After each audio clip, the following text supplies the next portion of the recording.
তারপর মুসা আলাইহিসসালাম আল্লাহর নামে লাঠি নিক্ষেপ করলেন।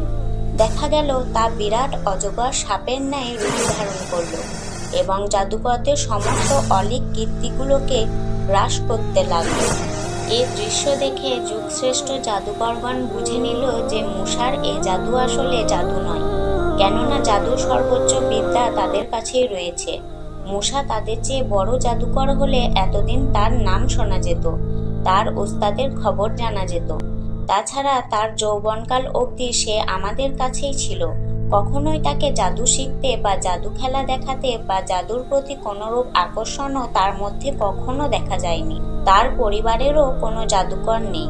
তার বড় ভাই হারুন তো সর্বদা আমাদের মাঝেই দিনাবাত করেছে, কখনোই তাকে এসব করতে দেখা যায়নি বা তার মুখে এখনকার মতো বক্তব্য শোনা যায়নি। হঠাৎ করে কেউ বিশ্বসেরা জাদুকর হয়ে যেতে পারে না।